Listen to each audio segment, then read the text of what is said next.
Hello, everybody, and welcome into a new edition of the Patriots Beat podcast here on the CLNS Media Podcast Network and on Patriots Press Pass. I'm Evan Lazar, joined as always by Alex Barth. And Alex, some Patriots news to talk about.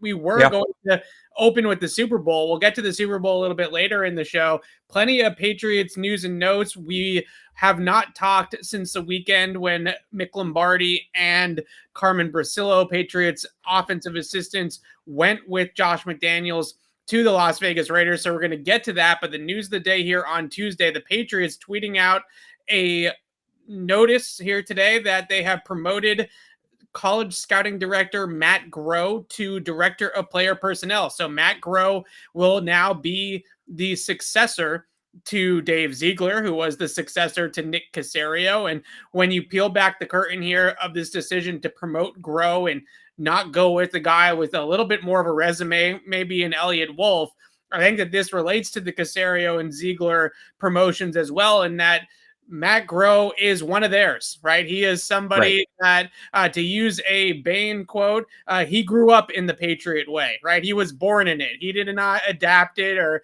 adopt it like Elliott Wolf did. He was crafted by it, starting in 2011 with the Patriots. As I mentioned, served last year as the college scouting director. His father, Al Groh, is a longtime Belichick Parcells coaching tree assistant. So this is not a major surprise to me in that this is pretty much status quo for the Patriots. This is how they've always sort of done it, promoting from within and promoting a guy that's gone through the ranks and paid his dues and worked his way up to the top. Now the question is I think for a lot of Patriots fans, who the heck is Matt Groh, right? And why do we care about Matt Groh? And secondly, what this means for the team moving forward.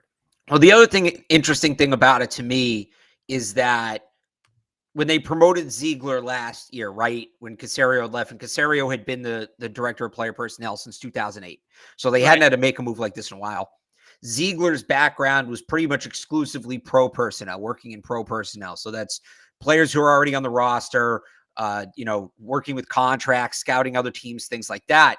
Now you bring in Matt Groh, whose background is the opposite. It's almost exclusively college scouting. So not to say last year's draft wasn't good. It was, but did they do anything? There wasn't really a fireworks move. Like, as much as we were all like, oh my God, they took Mac Jones. That was kind of the expected pick. They moved up to get a player who had fallen, which is pretty textbook. And they kind of went chalk from there. Whereas in free agency, right, uncharacteristically aggressive. So you had the guy with the pro personnel background comes in and you have this massive free agency period. Now you're bringing in a guy with the draft background. So that tells me maybe they have a little bit bigger plans or more extreme plans for the draft this year. It's interesting because Groh, I think, was somebody that has moved up quickly in terms of title here. You know, for a long time, he was bouncing around the Patriots scouting department, working his way up the ladder. And then all of a sudden he gets a title last year and then obviously an even bigger title this year. You mentioned them going after the draft a little bit differently. I do think you look at that draft class last year, everybody that has been involved in that draft class last year has gotten a pat on the back from somebody, whether it's the Patriots promoting a guy like Groh after a strong draft class or Ziegler going ahead and getting a general manager job with the Raiders. But I think the one thing that I look at too with this is that Groh, I don't think is going to be a one and done de facto general manager here for the Pats. And you mentioned Nick Caserio held that title for over a decade, right? 2008 to 2019. Then in back-to-back off seasons, essentially, the Patriots lose Ziegler and they lose Caserio to other teams. And if they had promoted a guy like an Elliott Wolf, who is now technically a scouting consultant for the Patriots, I think that a guy like Elliott Wolf does a good job as a scouting consultant with the Patriots. He probably is in line to get the general manager title someplace else as well, maybe even as soon as next offseason. He actually interviewed for a few general manager positions this year. So if he does it again, then you know that he's going to be somebody that a lot of teams are going to be after next year. So I look at this with Groh and say, could the Patriots be hoping that he's going to be around for a while, and they won't have to keep recycling director of player personnel's or de facto general managers like they have had to do over the last couple of years with Caserio and then Ziegler leaving the nest. So Matt Groh, like I said, football family, bloodlines, right? Going Yeah. all the way back to Al Groh. His brother, Mike Groh, is the Eagles wide receivers coach. He's Is been a he coach. Eagles or Giants? Giants, excuse me. I think Yes, right. correct. He Right. just moved over there. Yes. He was with the Colts and now he's with the Giants. I knew it Yep. was an NFC East team, but got the wrong one. Well, Giants. he was the Eagles OC at one point. Yes. So you're Under not totally wrong there. Yeah. Yeah, under Doug Peterson, he was Yep. the Eagles OC after Frank Reich left for the Indianapolis job. They gave the OC title to Groh. So this is NFL bloodlines. These are blue blood guys. So I think in one respect that you can be happy about, Alex, this is not a math nerd, right? This is not an analytics Right. guy. This is not a new age hire. This is not, Billy Bean or Paul DePodesta or whatever. This is a blue blood type of old school scouting coaching family that goes back generations with the Grohs. So to me, it is a little bit of a surprise that it wasn't Elliott Wolf, but ultimately I think that this is pretty par for the course for the Patriots when you actually look into Matt Groh's background, look at how he's gotten here, and look at what we've seen in the past from his family tying to Belichick as well. Al Groh was an assistant under Bill or with Bill and Bill Parcells under Bill Parcells with the Giants, with the Patriots in the 90s. I mean, goes all the way back with those two. Well, when he worked for Bill too in Cleveland, so Correct. he did directly work for Bill. Yeah, this is, I mean, it's pretty textbook. It's pretty textbook. Football family has the ties to both Bill and Parcells. Yeah. So I think the other question I wanted, and then we're going to get into some of these coaching exodus here to the Raiders. The other question I wanted to present here is, do you really feel, free agency aside, because we've never seen the Patriots spend like that, we've never seen the Patriots go after it like that. You mentioned it a few minutes ago. Everybody kind of talks about last year's draft class like the Patriots completely changed their philosophy in the draft, and I don't necessarily see it that way. Like, they drafted two guys from Alabama with their top two picks, right? And then they drafted two more guys from Oklahoma. I guess maybe you could make the argument that they went more with power programs, right? Power 5 type programs, blue blood type programs. But at the same time, I don't know if the 18 draft, the 19 draft, you're looking at two top picks from Georgia and 18, 19, a Pac-12 pick, Michigan with Chase Winovich, Alabama with Damian Harris. The way that they've handled the draft last year, I don't really think is that much different than what they've always done. They just happened to hit on the picks, at least in the short term so far. I think the one thing that's different is they went more chalk, right? Mac Jones was the consensus pick at 15. Like, everybody said, this is the pick that makes the most sense. They traditionally didn't do that. You want to go back to 2020, we're all talking about who was the safety from Alabama that year? Why am I blanking on this?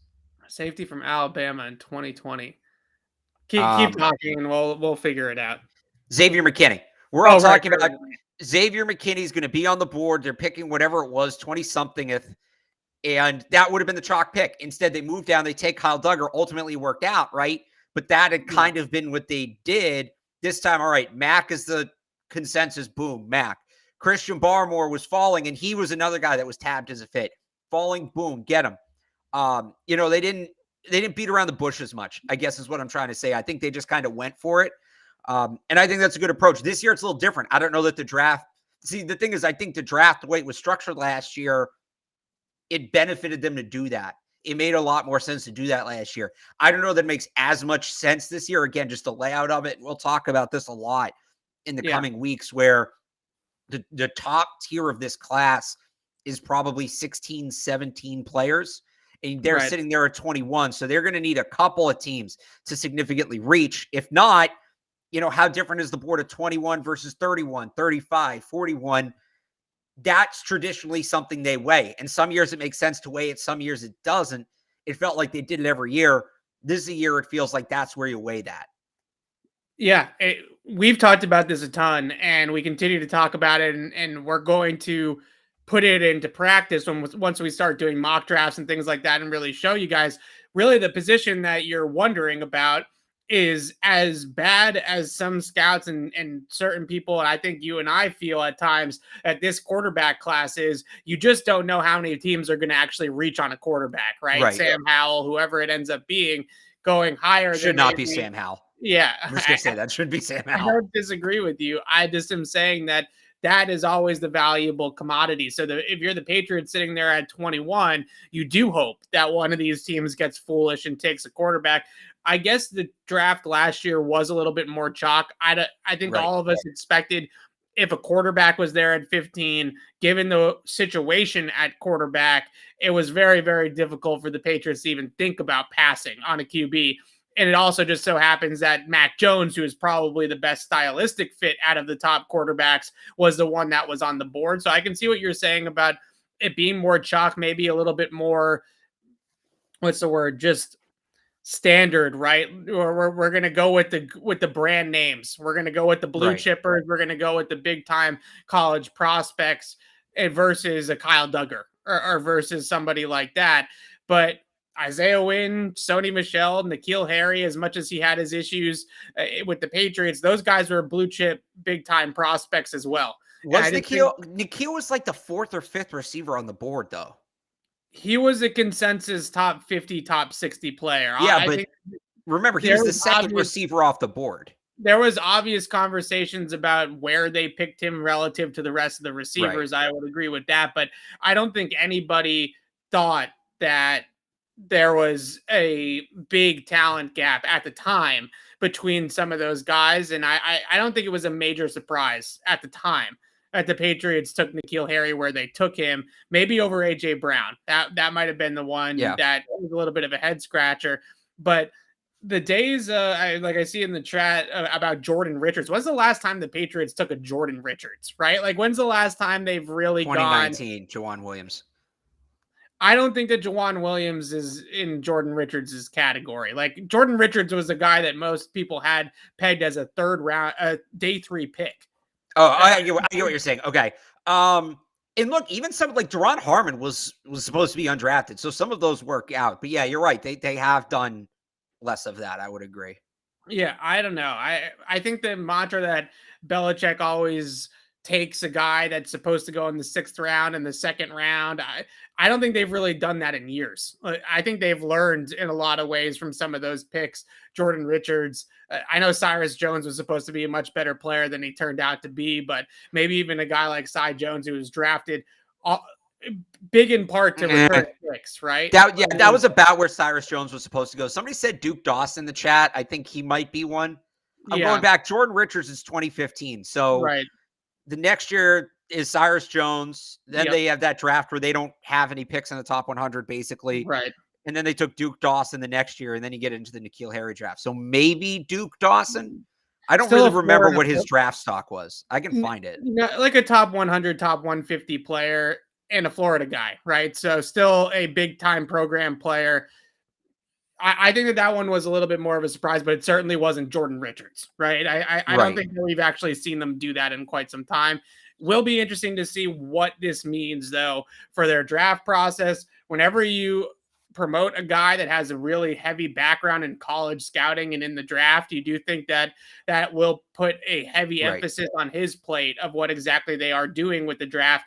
Maybe that's as simple as it is. Maybe they feel good about their ability with Elliott Wolf or some of the other guys there in the personnel department to work on pro personnel scouting, right? And want to give some more emphasis to the college scouting to a guy like Groh. And who behind the scenes, there's a very good chance that Groh is a guy that could have been somebody that was a little bit more of a rock star than what we knew, right? In terms of the draft last year or the draft in recent years. So there we go.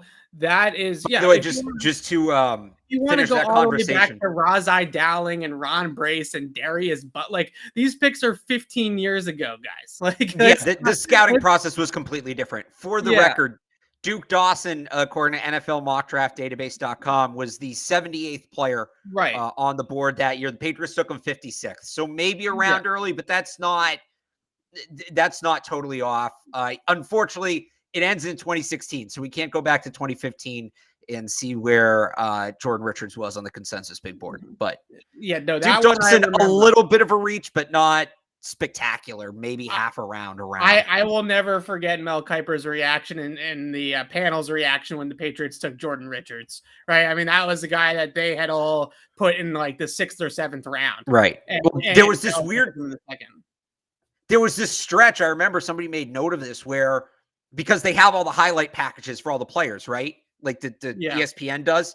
And the whole thing was every year, who's the first player taken that ESPN didn't prepare for that doesn't have a highlight package? And the Patriots made that pick for like 4 or 5 years in a row. It was some weird, which was like, of course right. They did. But yeah, there's been less of that lately.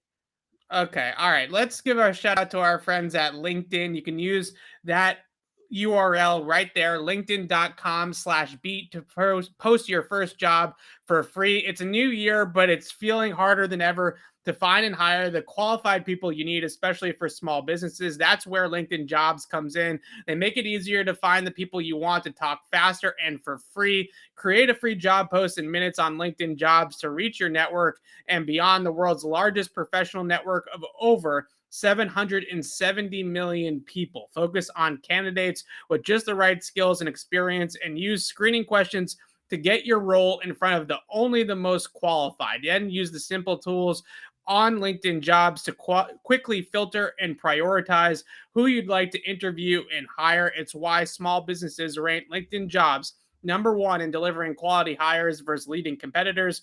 LinkedIn Jobs helps you find the candidates you want to talk to faster. Do you know every week nearly 40 million job seekers visit LinkedIn? Post your job for free at linkedin.com/beat. That's linkedin.com/beat to post your job for free.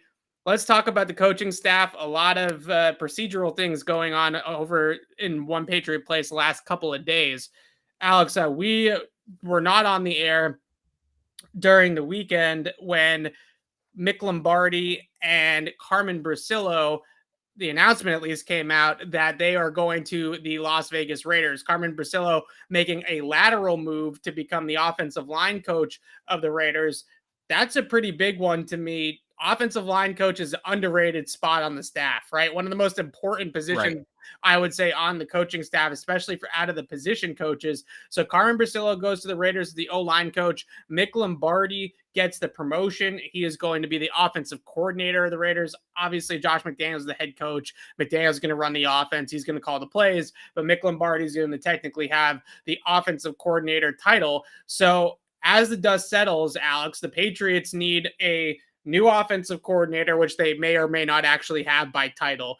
A assistant quarterbacks coach, Bo Hardegree, he was the first one to join this exodus to the Raiders. New offensive line coach, new wide receivers coach, and if Mike Reese is reporting that Ivan Fears might potentially retire as well as the Patriots running backs coach. So that's 5 new coaches on the offensive side of the ball, including the head coach of the offense and Josh McDaniels.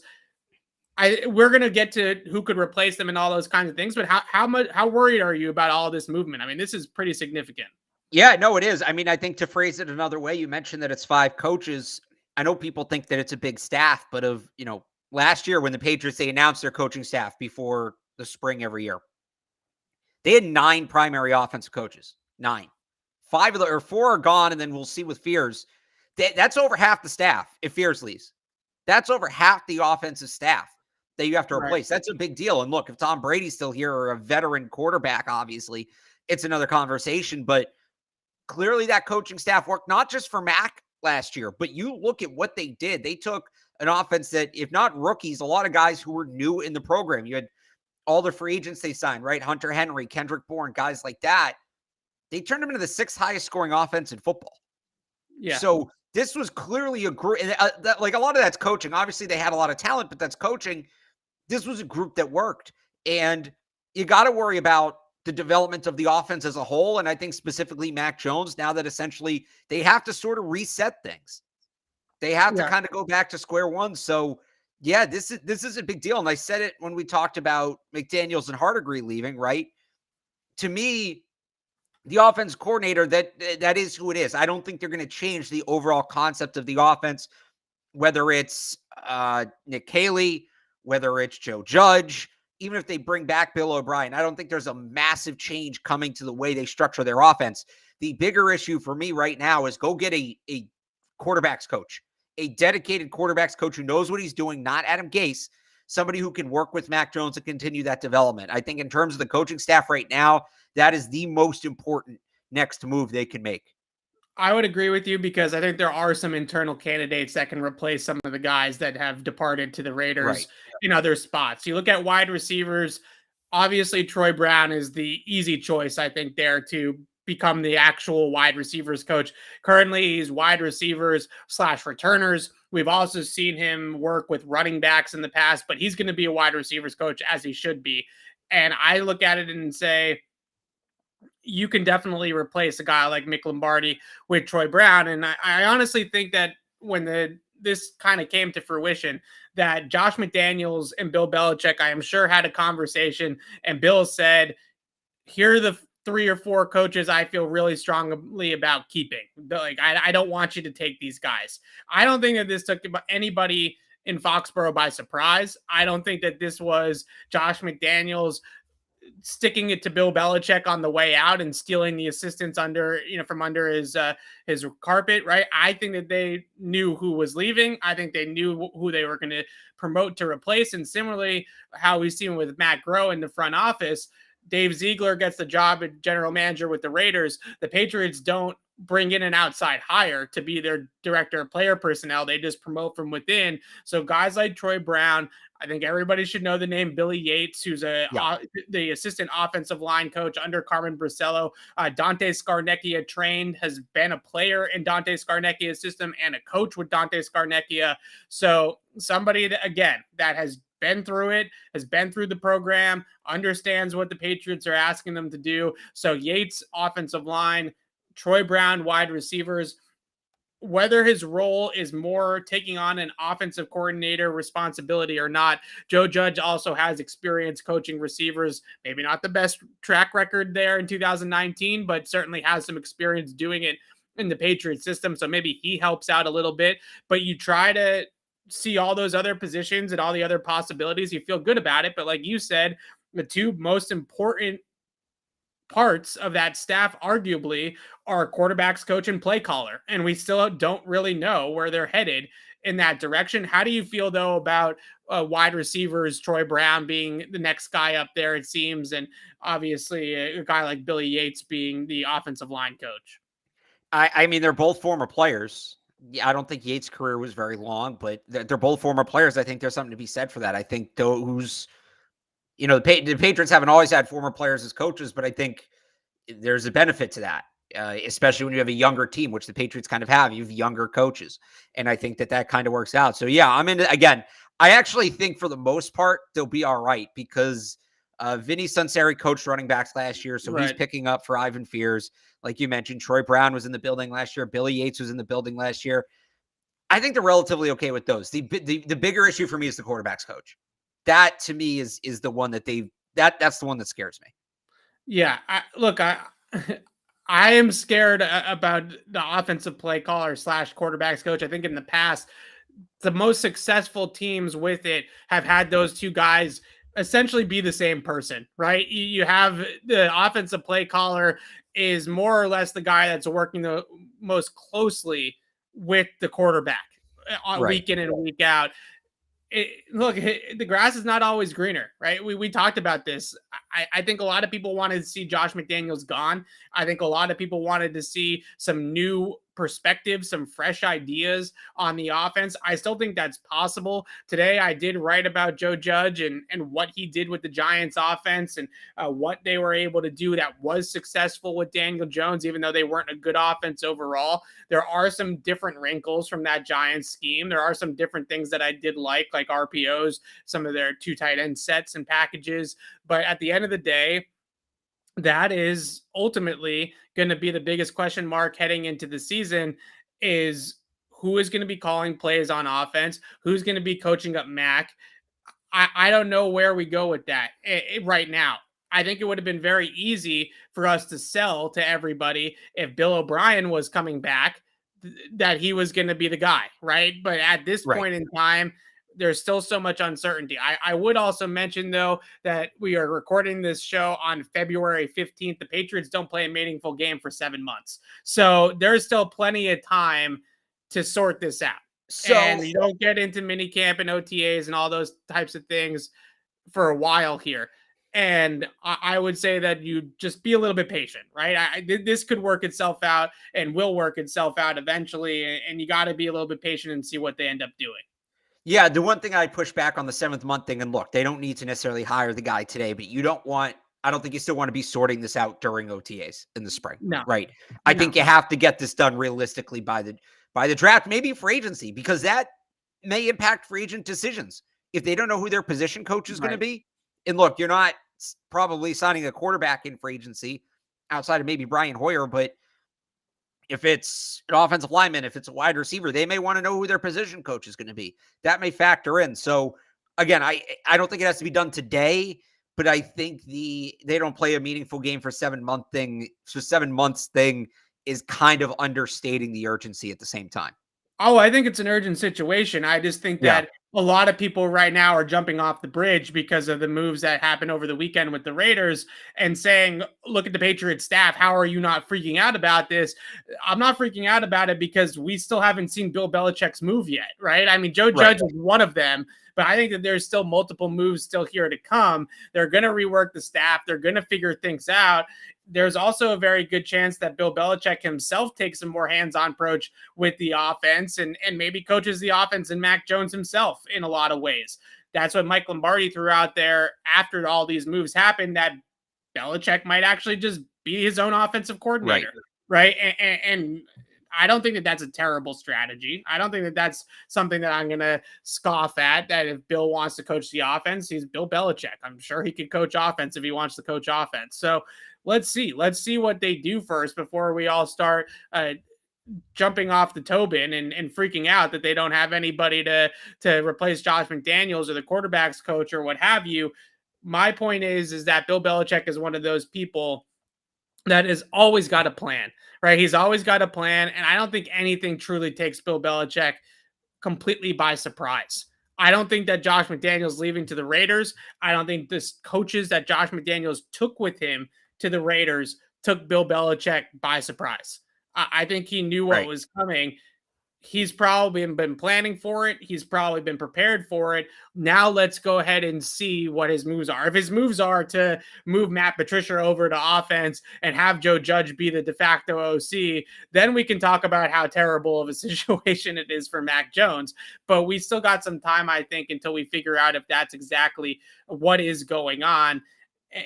And we talked about it last week too, Alex. Like, you don't know what these guys are until you let them coach, right? You don't know. Right. Everybody has to be a coach for the first time once. Right. You don't know who Josh McDaniels was until he became the play caller and the offensive coordinator for the Patriots in 2005 after Charlie Weiss left. A lot of people after Charlie Weiss left were sitting there saying that the Patriots offense was in trouble. Right, they lose Charlie Weiss, they lose Romeo Crennel in the same offseason to head coaching jobs, and look what happened. And they didn't really miss a beat. So I think at the same time, they didn't win a Super Bowl for 10 years. That kicked off their longest title drought under Belichick. Sure, but I don't think that was the biggest reason why. I mean, they made it to an AFC title game. They made it to a Super Bowl twice. That's fair. So I don't know if it was really, sometimes luck doesn't necessarily go your way in the big game, as the Bengals can attest to, right? So it's not. Let's talk about some outside candidates, though. I think a lot of people. So a name that I texted to you the other day when I saw that Bill Belichick spent the weekend with Urban Meyer. Urban Meyer, Adam Gase, these are not names that offer much confidence, much excitement whatsoever for the Patriots. But Urban is a guy that clearly has a good relationship with Belichick off the field. Belichick has talked about consulting with Meyer, using some of his stuff, all those types of things. I would venture to say that this is probably a little bit more of a long shot than anything else, especially with the way that Urban Meyer ended in Jacksonville. I would think that he would want to go back to college, right? He talked about how different it was from college to the NFL, and he seems more comfortable in college. I would put Urban Meyer at a very low percentage. Guys that I would put at a higher percentage, maybe a little bit lesser known, obviously, than Urban Meyer, like a Jerry Slaplinski, like a Chad O'Shea maybe coming back, but O'Shea is currently the passing game coordinator for the Browns, so he would have to have a promotion and title, probably be the offensive coordinator to lure him out of Cleveland. Zach Is Robinson, Cleveland a good situation right now? No, it's not a good situation. So but would he make a lateral move to get out of Cleveland is the question. He might, because that thing, it's going to be really interesting there this year. What's going on with Baker? If I have a lateral out and I'm Chad O'Shea, I might take it. I might. Yeah, from what I've heard about Chad O'Shea and Bill Belichick, and the separation there was not exactly the easiest departure when he went to Miami with Brian Flores. I don't know if there's a whole lot of love lost between those two over some things in the way that it ended, but maybe bygones be bygones, and you kind of put that aside when you need to fill your staff like the Patriots do. Idea Zach Robinson's a great one from the Rams, but I assume with Kevin O'Connell taking the Vikings job that Robinson's in line for a promotion out in LA now to maybe even offensive coordinator or pass game coordinator or something like that. So you're going to have to incentivize him to come here. It's not a whole lot of pickings. That's, I think, the little bit of concern. If Bill O'Brien's not coming here, nobody wants Gase. I get that. I'm not as sour on Gase as everybody else. I'm not going to lie. The main reason is because at least Adam Gase is somebody that has coached quarterbacks and called plays at the NFL level. Yeah, his resume and his reputation recently is not great in Miami and New York, but he's at least somebody who has freaking done it, right? Okay, I mean, he hasn't done it well. He's done it, Evan, though. I threw a football in my backyard growing up. I've thrown a football. Can I play quarterback in the NFL? He didn't do it well. He didn't do it well. He every single stop was a joke. Nobody's sitting here and saying that they should give the keys to Adam Gase to completely restructure the offense and start from scratch and build his own playbook in New England. You're bringing in somebody to run your fundamentals and your scheme, right? So I don't know. I'm looking for somebody with some experience. I'm looking for somebody with a resume. I'm looking for somebody that has called plays on the offensive side of the ball, that has coached quarterbacks on the offensive side of the football. And they don't currently have that on the staff. I think they are really high on Nick Caley. I think that he's a guy that could potentially call plays for the Patriots this season. I don't know. Like Joe Judge, is he the answer? Like you're really that much more confident in a guy like Joe Judge than a guy like Adam Gase, or a guy like I'll even put Urban's name back in the conversation. Like you're that much more confident in that approach than somebody like Adam Gase coming in. I just don't know how you could be. Adam Gase at the bottom of my list. Urban Meyer's probably second to last. I saw what he did with Darnold. I saw what he did with Tannehill. I think Darnold just stinks, though.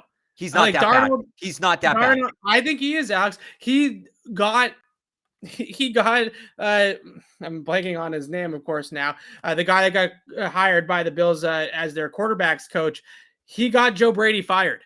Joe Brady is one of the best young minds in football, and he got him fired after a disastrous year in Carolina. He's out, right? All I am asking for is somebody with some experience. I would also mention that being a head coach and being a coordinator are two totally different jobs. Like, you're not talking about Adam Gase being Bill Belichick's successor as the Patriots head coach. You're talking about Adam Gase coming here to bring some experience to the offensive side of the football, because right now you have a special teams coordinator running your offense. I don't think that it's as big of a responsibility as in terms of aesthetic and all that kind of thing as people are making it out to be. Like, he's not the head coach of the team. He's just coming here to help on offense. But he also wasn't good as a coordinator. He was the offensive coordinator for the Bears in 2015. That's the last time he was a coordinator, not a coach. And they were bottom 10 in the league. They were bottom 10 in the league in scoring, and he got a head coaching job off of that. He's like Arians. He used to shower next to Peyton Manning, so teams value him. That's it. Well, then that's the bottom of the list. Give me a better solution as somebody, because we know their parameters. We know that they're not going to hire outside the circle of trust. We know that they're going to keep the system the same and they're not going to pull. I know a lot of people would love to see them go after Eric Bieniemy. Eric Bieniemy has grown up and lived in the West Coast verbiage. It's not easy to make an adjustment there, right? To go from West Coast calling plays, calling routes to calling concepts with the Patriots, it's a completely different way of talking the game. It's a completely different language of the game. It's not easy. So to go from West Coast, yeah, Eric Bieniemy's got maybe he's the most creative guy out there, right? Maybe he's the best guy with the biggest resume and all those kinds of things. But to bring in somebody like that, you're someone's changing everything about what they know, right? Somebody's playing left-handed. I don't know where else they go from here unless they are super confident in guys like Nick Caley and Troy Brown taking on more responsibilities, but neither one of those guys have coach quarterbacks, as we've talked about. So who's going to be the quarterbacks coach? Who's going to be the offensive play caller? If it's not bringing in another outside hire, I just don't know who else you go with. Like, I don't know where else you go with this other than those options that we've already laid out. I'm not saying in a great spot. They're in a great spot. I'm not. I just think at this point, outside of Bill O'Brien or Chad O'Shea, I think the internal options are better. They were there last year, and whatever they did last year worked. So I think they've at least earned the benefit of the doubt of seeing if they can pick up where they left off last year. The one other external name I'll bring up, and this isn't necessarily as a play caller, not as a quarterback's coach, but somebody you bring in to kind of, again, help, somebody who knows the verbiage, who knows the language to help the transition. And that's Kevin Falk. Kevin Falk got let go at LSU when they brought in Brian Kelly. I believe, and I mean, it doesn't look like he's picked up a new gig. He was the director of player development at LSU. That's a very prestigious job in college football. Then he moved to being running backs coach. He is somebody I would call. He is somebody I would call, and whatever it is, running backs coach, wide receivers coach, kick returners coach. That's kind of how they wedged Troy Brown on the staff at one point. I would call Kevin Falk. Outside of that, look, Josh McCown's an interesting name. I see that in the chat. He's a guy I wouldn't hate having them call. I don't know. I'd make him the OC, but clearly Houston loves him, and we know that there's a connection there between Houston and the Patriots. So maybe Josh McCown as quarterback's coach, I could be talked into that. That's an interesting idea. But I think you stay with the internal guys, and you see how much of what was done last year can be replicated. And if it doesn't work, look, you're taking a massive risk with Mac Jones' development, but you're in a bad spot. This is the reality of it. I think you have to see if you can carry over what you did from last year. And then if it doesn't work, then you blow it all up next year. And we can start talking about ludicrous external hires. So if they're going to keep it status quo for the most part, and they're going to go with the internal guys, and they're going to try to just get the best out of the staff that they currently have, and basically under Joe Judge, that sounds like the way that we're headed here, then a guy like Jerry Shaplinski is a guy that we should be talking about a lot as the quarterback's coach, because he was the quarterback's coach on Joe Judge's staff with the Giants, right? So this is a guy that not only follows Judge, but has also worked with the Patriots for years from 2013 to 2018. So if we're trying to predict where they're going to go from here, the moves to keep it in-house, to keep it in the tight inner circle, are to let Judge essentially take on the offense with a guy like Jerry Shaplinski at quarterback's coach, and then everybody else on the staff just moves up a peg, right? Billy Yates is your offensive line coach. Troy Brown is your wide receivers coach. Nick Caley obviously stays on at tight ends. And that's the direction the Patriots are in. We're not sitting here and trying to sell to anybody that this is a great spot to be in. This is not. But this is the reality of the situation. If they are not going to aggressively pursue a guy like Bill O'Brien, who's really, when you come down to it, there's not a lot of other options to make a splash other than Billy O'Brien. I can't even really think of anybody else that I go to. I'd be like, oh, wow, that would be a real great get. Like, that would be a great hire to run the offense to replace Josh McDaniels. They're probably better off, like you said, hoping that a guy like Nick Caley blossoms into that person, right? And can be the 2005 version of Josh McDaniels here in 2021, 2022. That they're probably better off with something like that. Yeah, no, I think what you just laid out, and again, is it a great situation? No, but given where we're at right now, and we just have to react to the reality in front of us, I think that's the best option. I think, if you bring in Shaplinski and Falk, whatever, but, kind of sticking with the group you have now, there are some interesting names in the chat. Again, I mentioned McCown. Somebody brought up McCown. That was a good one. Jason Garrett's a really interesting name too. I'm not sure how I feel about that. I would have to think about it. No, you're language out. problem again. Air Coryell guy, right? Not an EP guy. Slant flat 900 times a game, right? Like that playbook. The one good thing that the Giants did last year was that they ran a decent amount of RPO and option for Daniel Jones. They knew that in order for them to have any semblance of an offense, they were going to have to use Daniel Jones' athleticism as a strength. He's not to be like that guy. He's sneaky athletic, right? He can move around a little bit. He can run a little bit. They did adapt the playbook a little bit to include some more quarterback run elements into that package. But other than that, it's a very rudimentary scheme, like very basic, very bland, very vanilla. It is exactly what you expect, right? The ironic part about it is the Cowboys hired Mike McCarthy, who's basically the same freaking thing, right? they just have like slant flat, but at the same time, guys like Jason Garrett at least have some chops, right? They've been head coaches in the league, they have experience, but very bland, vanilla type of scheme. What do you think of McCown as a quarterback's coach? I think McCown needs a job because he's eventually someday going to be a head coach, I would think, in the NFL, but he's got to pay his dues a little bit more than what he has, especially with the climate that we have today in the coaching hires. So he's going to have to be a quarterback's coach. He's going to have to be a play caller potentially down the road before he gets a job. So I don't hate the optics of it. I think there's a chance of that working out for the Patriots, at least having somebody that has played the position. I'm not sure how much different it is than just having Brian Hoyer in the building at that point, but I guess it can't hurt to have two of those guys.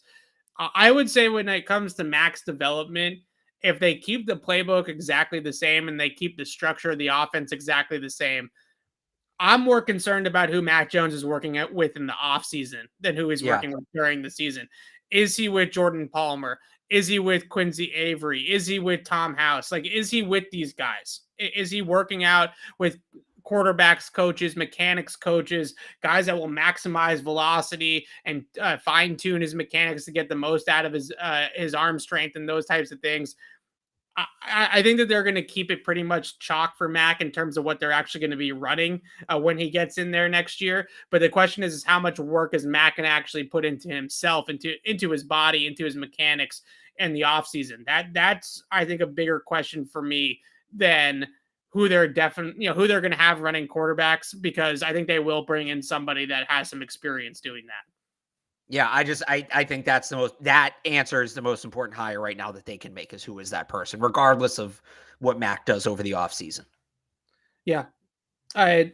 Nick Caley, not that he's going to coach quarterbacks, but I think in terms of play caller, it's really looking like a guy like Nick Caley has got the inside track to that. And there's some whispers that he's,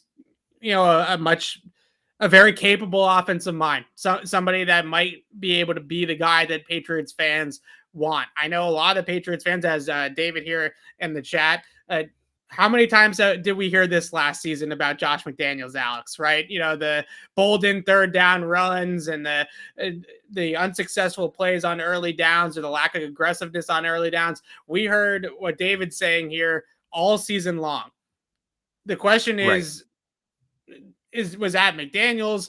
Was that actually as bad as the results were at times? Like, where do we fall in that line? And like we've said, they might not come out of this in a better spot.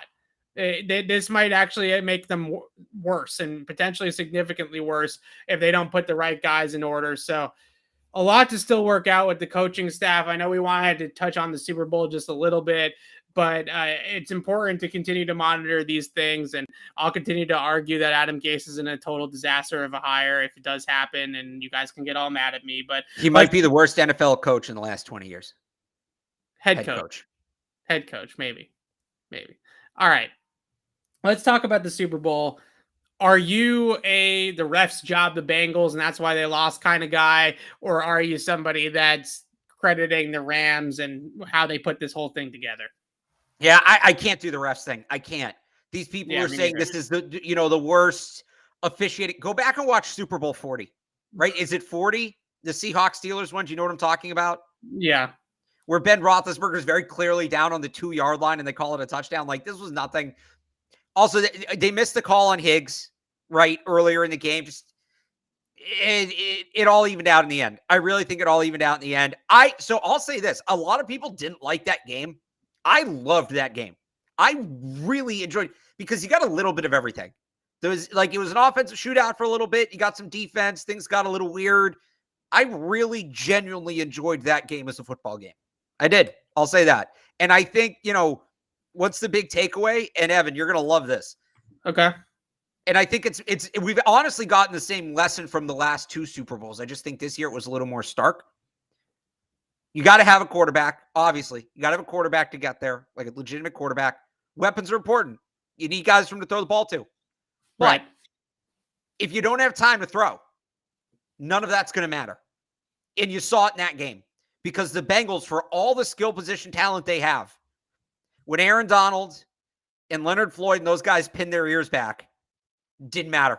Didn't matter at all. What did Jamar Chase really do in the second half of that game? Couldn't do anything, because Joe Burrow was constantly on his back. So, and I think to apply that locally, 2 things. First off, let's give like a very belated extra shout out to the 2018 Patriots offensive line for what they did to Aaron Donald and Ndamukong Suh, because you compare the 2 games and it's night and day. The other thing is, this is why I think I'm more confident in the Patriots moving forward, and I feel better about their rebuild than maybe some other people do. Because, yeah, they don't have the weapons yet. They probably have the quarterback. They don't have the weapons. But the thing is, some of these teams that have the weapons, people saying, oh, they're so far behind the Bengals. Well, the Bengals now need to build an offensive line. They don't really have any semblance of an offensive line. And I would argue it's harder, and you can push back on this if you want, it's harder to build the line than it is to get the weapons. So the Patriots have 2 of 3 boxes checked. The Bengals have 2 of 3 boxes checked. The quarterback box is certainly checked more emphatically, but we'll see what Mac Jones looks like in year 2. Patriots need the weapons. The Bengals need the line. Which group would you rather have to build? So that's my big takeaway from that game. So because I'm a sicko, I watched that game and I said, look at how, like, when's the first Patriots, if you're drafting the 3 teams, right, and you take the Rams receivers, the Bengals receivers, and the Patriots receivers, how many Bengals and Rams receivers do you draft before you get to the first Patriot receiver? 6? At least 4 or 5. Right? Because you have Odell, you have Cooper Kupp, you have Higgins, you have Boyd, you have Chase, obviously, right? So at least 5, I would say. I think you can make an argument between Boyd and maybe Jacoby Myers. Boyd's a good player. He did not play a great game. He did not play a great game. He had that bad drop right on 3rd down. Right. I would like to see what Boyd looks like without Higgins and Chase drawing coverage, is kind of my point. Fair enough. Boyd actually had a 1,000-yard receiving season. Wow, I can't talk today. A few years ago without those 2 guys. So, and what Jacoby had, like, what, 980 last year? Yeah, so, something like 900, something like that. I'd probably take Boyd, but I think there's a conversation to be had there. Right, but okay, so maybe at least 4, if not 5. I think Van Jefferson's in the conversation in terms of next guys after the top 4 or top 5 guys, right? So I don't know if he's necessarily better than Nelson Aguilar and Kendrick Bourne, but he's in there, right? He's in the ballpark. You have to have him in the conversation. That is the thing that stood out the most. And I think this is the 2nd consecutive Super Bowl, because you go back to that Chiefs-Bucks Super Bowl a year ago where you can say the same thing.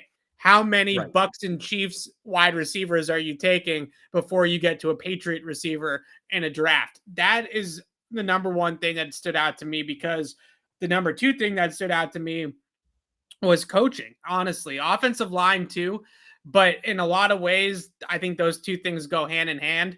I've watched some of the Bengals offense, all 22, over the last couple of days.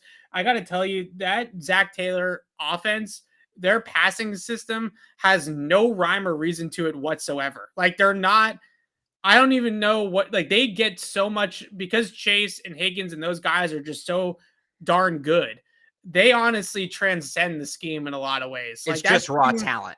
It's just raw talent. Right. Exactly. That scheme makes no sense to me. Like, the one thing that I think you talk about with passing concepts is you always want to be putting guys in conflict, especially the safeties, right? So the safeties can help over the top to one guy, or they can stay in the hole on the other guy, but they can't be in both places. And somebody's going to get beat somewhere.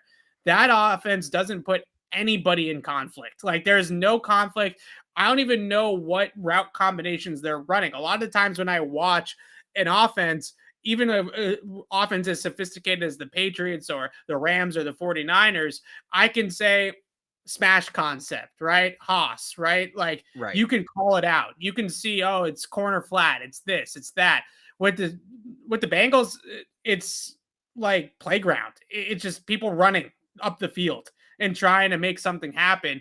They're just lucky in a lot of ways that guys like Jamar Chase are so darn good that it doesn't necessarily matter. So when I look at the offensive line, I also look at, okay, well, how do you leave Quentin Spain one-on-one with Aaron Donald on the most important play of the game?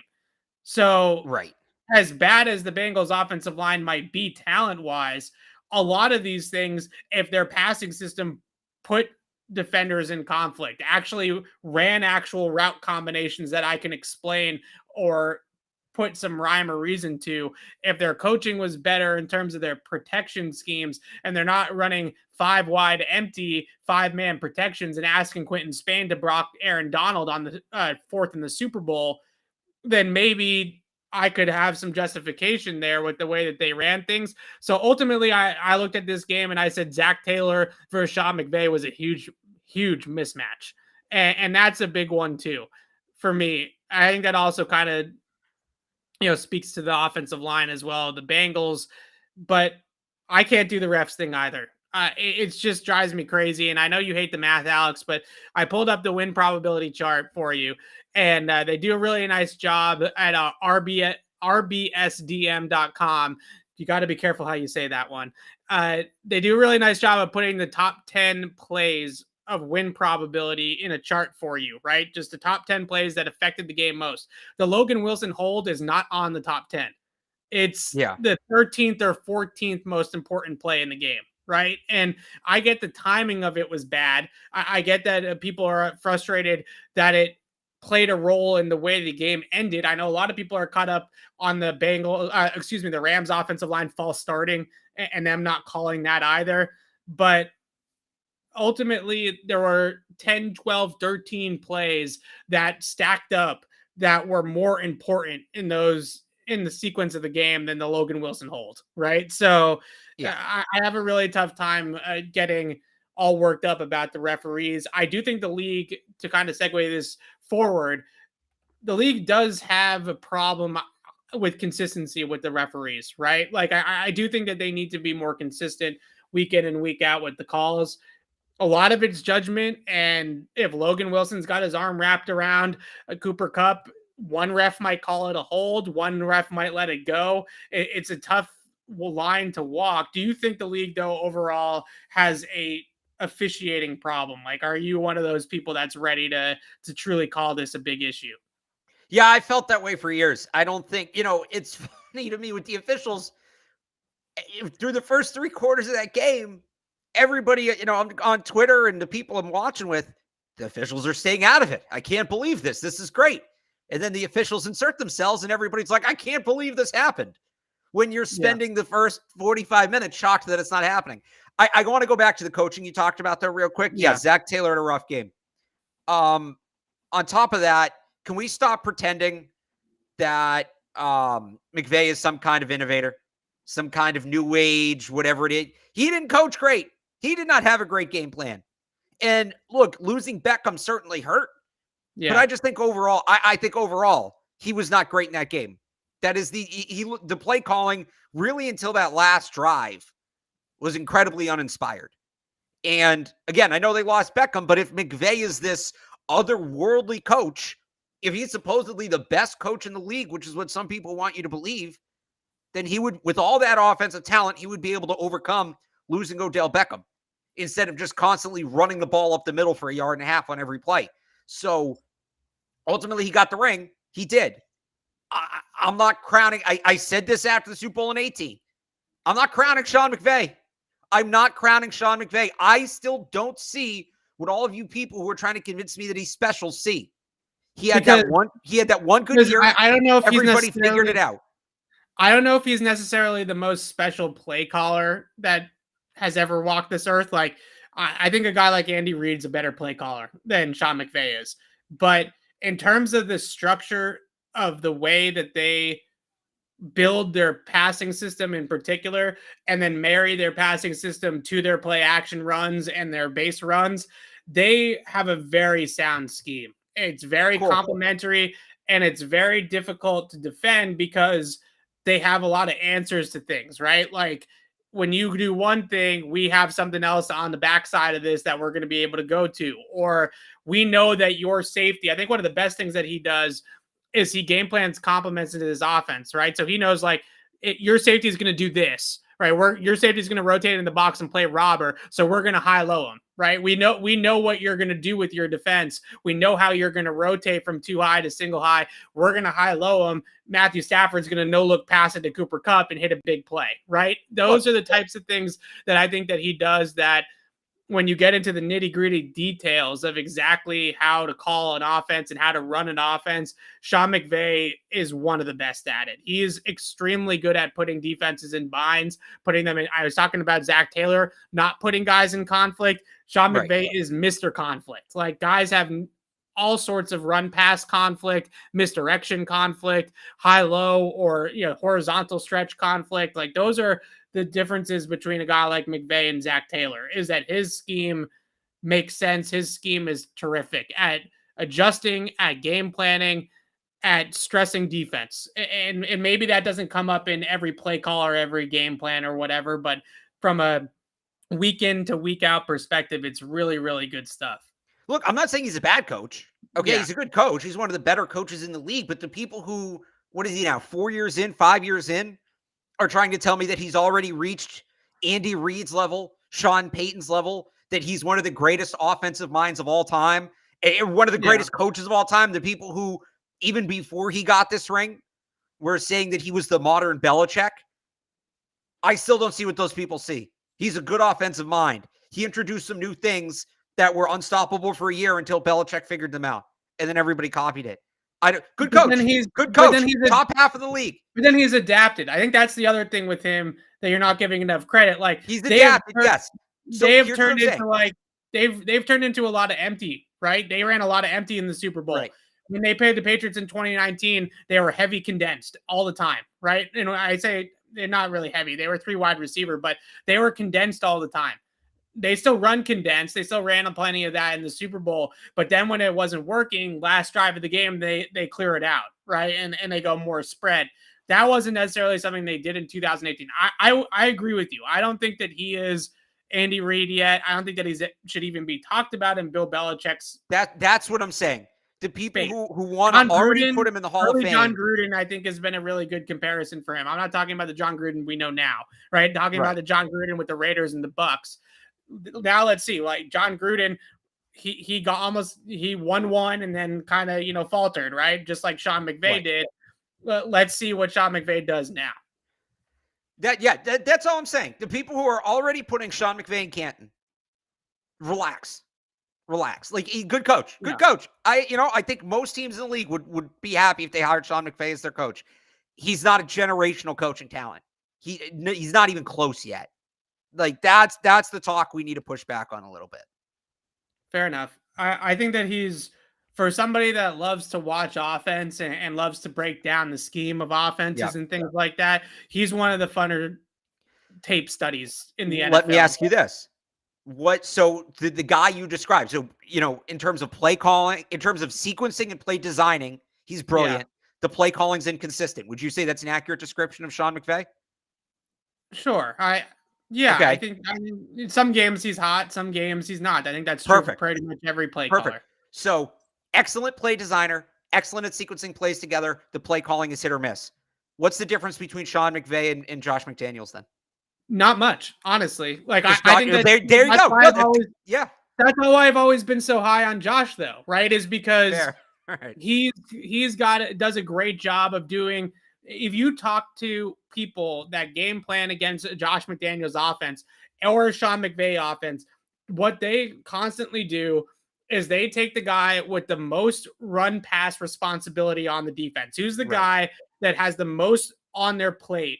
And they put that guy in a blender for 4 quarters, right? They make sure that that guy has to think through every key, every read, every adjustment, all of it. And those types of coaches that's coaching. Like that's what it's all about.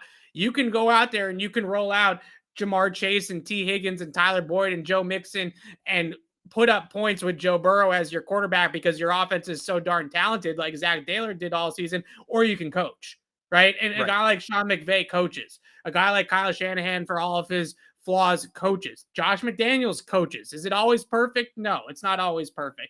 But there's always a rhyme, a reason, an understanding of what everybody's supposed to be doing, and a explanation from a football sense of this is why they ran that play. This is why they're running this play. This is what they're trying to do here.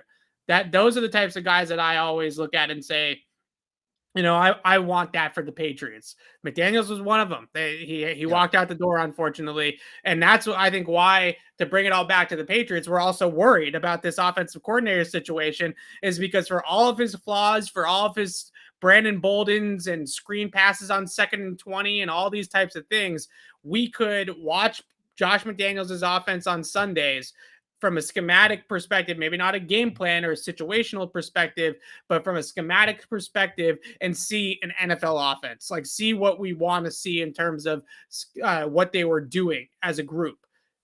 We don't know that. Now we are in uncertainty land, right? Now we don't know if that's going to come through the door. So it'll be really interesting to see. I like Sean McVay. I'm not as I don't think he's the second coming. I don't think that he's in the Hall of Fame. I don't think Matthew Stafford's a Hall of Famer either, to be honest with you. But that's a whole other I still think he can be. I still think Stafford could be. He's not. If he retired right now, he's not. But, you know, I was talking to my brother about this. He actually, I thought I made a pretty good comparison in Brett Favre. And, you know, so how old Stafford? 34, I think, right? 35, something like that. So, yeah, right now he's probably not. And there have been other quarterbacks who were definitive Hall of Famers at 34, 35.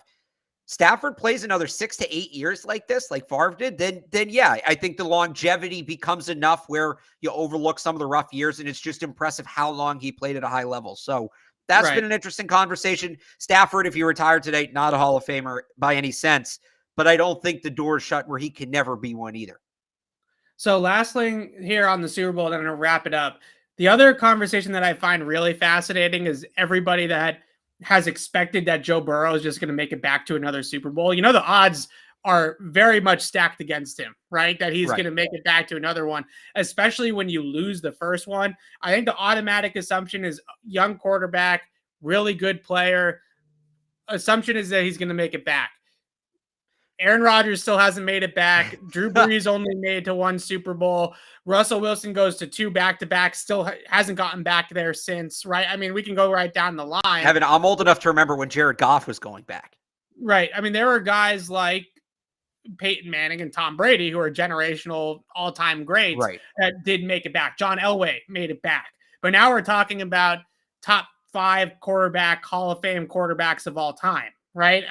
We're not there yet with a guy like Joe Burrow. If I was a Bengals fan, and if you are a Bengals fan, shout out Trags, this is not necessarily a guarantee that you're ever going to make it back to this point. And if you're Cincinnati, you have a lot of work to do that you need to think about from a roster building perspective. Because if you just stay complacent and think, oh, well, we were so close this year, let's just run it back and we'll get the ring next year. It doesn't work like that in the NFL. No, even Mahomes, right? Mahomes, they were saying, oh, Mahomes is going to win 6 in his first 8 years.